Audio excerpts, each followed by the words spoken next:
there was a girl, an Indian girl. I don't know what came over John. I mean, everyone belongs to everyone else, after all. But they marry here. What? Marry. You know, forever. They say forever in the Indian words. It can't be broken. Oh, no. Yes. Anyway, the Indian girl married her Indian boy, and John went away to be by himself. I told John, in civilized countries, when a boy wants to have a girl, he just has Well, of course her. he does. Everyone belongs to everyone else. I know.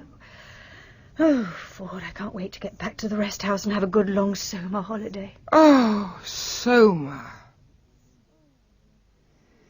At the full moon in the Antelope Kiva, boys go down into the Kiva and come out again men.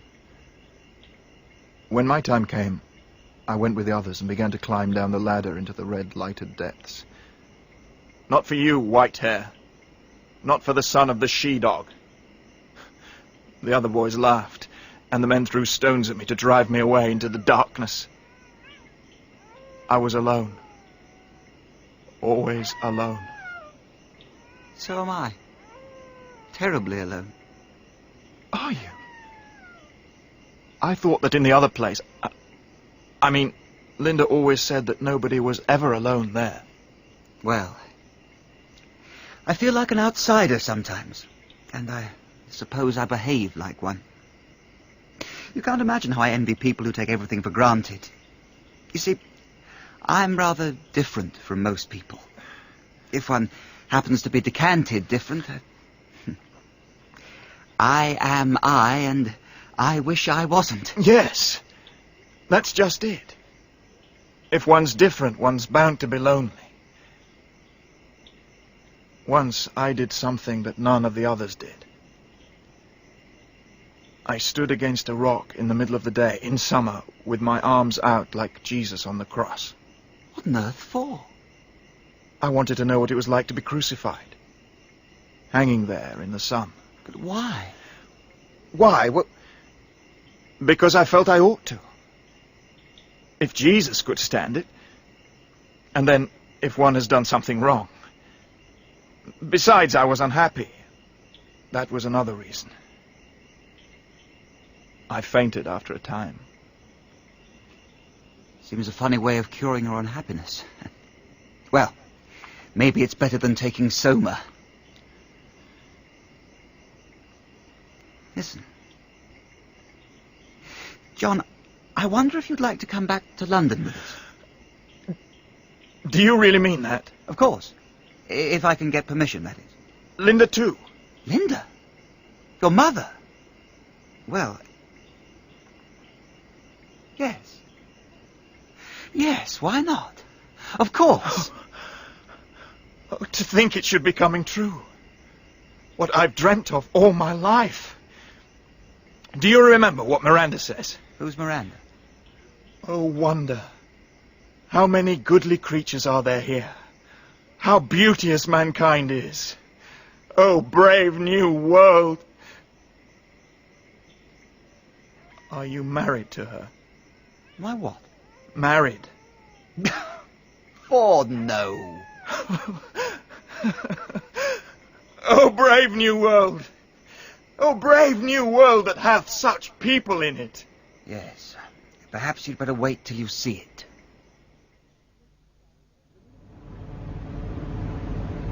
Lenina Crown's gone on Soma holiday. 6 half-gram tablets, so she won't be back before 5. Which leaves us 7 hours, Mr. Marks. Do you have much business in Santa Fe? I'll be back in Malpise long before she wakes up. She wanted a complete and absolute holiday. She will be quite safe here by herself. Safe as helicopters.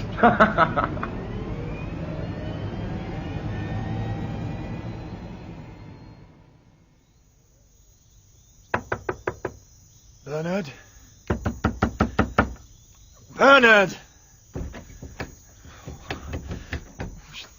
They haven't gone. Surely they wouldn't. Bernard! Lenina! Bernard! Oh.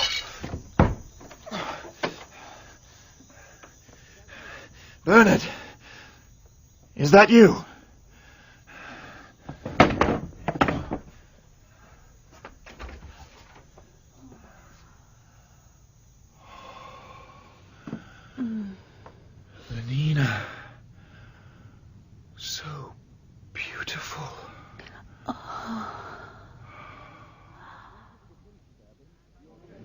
And I ventured to think, sir, that your Fordship might find the matter of sufficient scientific interest. Yes, I do find it of sufficient interest, Mr. Marks. Bring these two individuals back to London with you.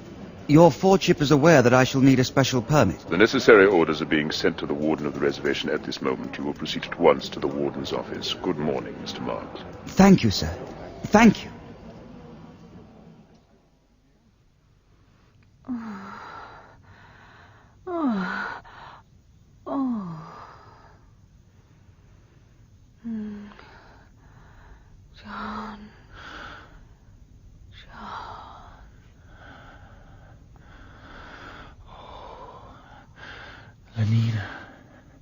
Lenina.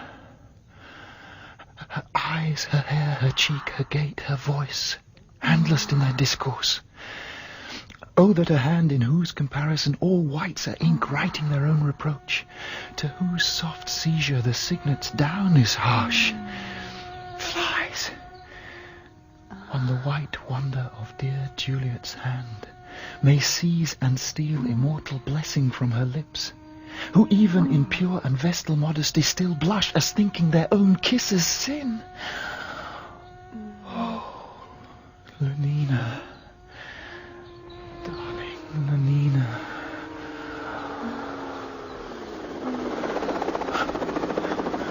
Bernard!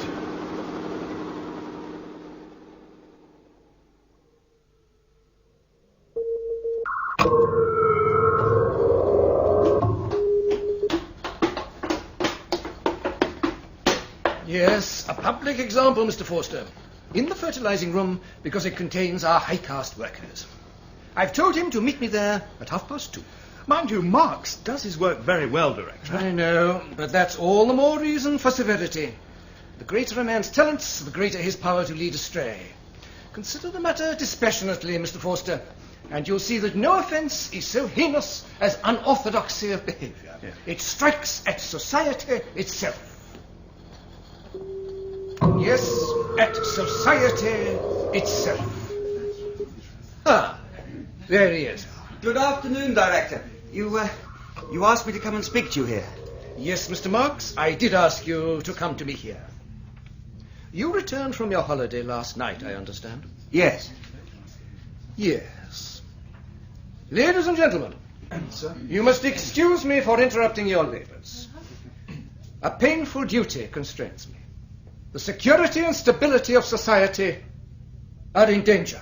Yes, in danger, ladies and gentlemen. This man, this Alpha Plus, to whom so much has been given, and from whom in consequence so much must be expected, has grossly betrayed his trust. By his heretical views on sport and soma, by the scandalous unorthodoxy of his sex life, by his refusal to obey the teachings of our Ford and behave out of office hours like a babe in a bottle, he has proved himself an enemy of society, a subverter, ladies and gentlemen, of all order and stability, a conspirator against civilization itself. For this reason, I propose to dismiss him with ignominy from the post he has held in this centre. I propose forthwith to apply for his transference to a sub-centre of the lowest order, as far as possible removed from any important centre of population. In Iceland, he will have small opportunity to lead others astray by his unfordly example. Community, identity, stability. Community, identity, stability. Community, identity, stability. Mr. Marks, can you show any reason why I should not execute the judgment passed upon you? Yes, I can. Then show it. Certainly. But it's in the passage. One moment.